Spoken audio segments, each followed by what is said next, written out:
There's no feeling more intense than starting over. If you deleted your homework the day before it was due, as I have, or if you left your wallet at home and you have to go back after spending an hour in the commute. If you won some money at the casino and then put all your winnings on red but it came up black. If you got your best shirt dry cleaned before a wedding and then immediately dropped food on it. If you won an argument with a friend and then later discovered that they just returned to their original view. Starting over, titled Sexy Hiking. The author of that game was Jazzuo, a mysterious Czech designer who was known at the time as the father of B games. And B games are rough assemblages of found objects. Designers slap them together very quickly and freely, and they're often too rough and unfriendly to gain much of a following. They're built more for the joy of building them than as polished products.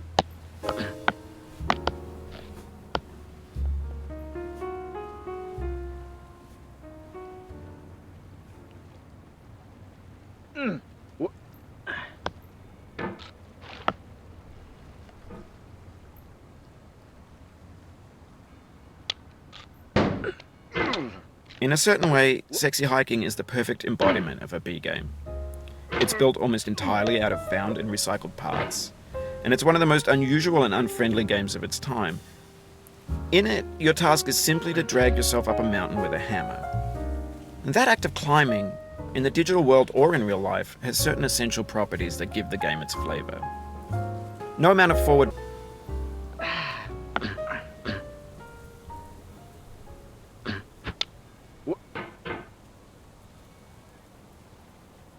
Anyway, when you start Sexy Hiking, you're standing next to this dead tree that blocks the way to the entire rest of the game.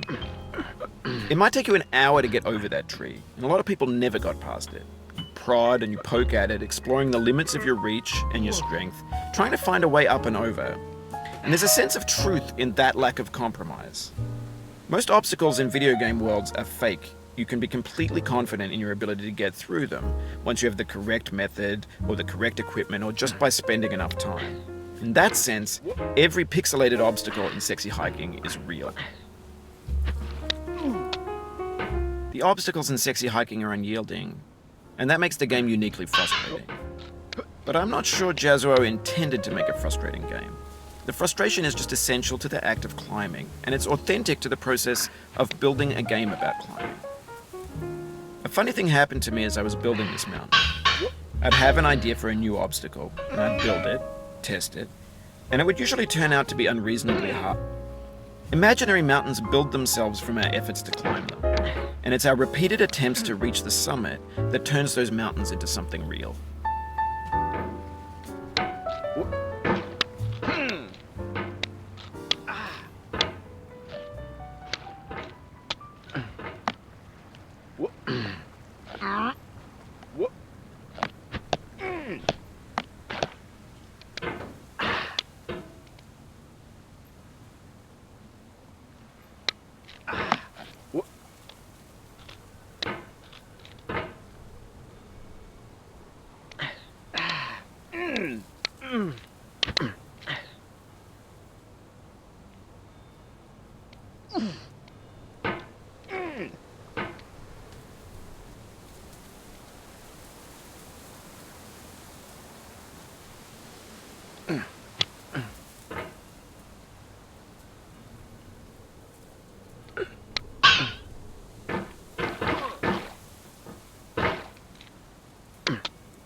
When you're building a video game world, you're building with ideas. And that can be like working with quickset cement. You mold your ideas into a certain shape that can be played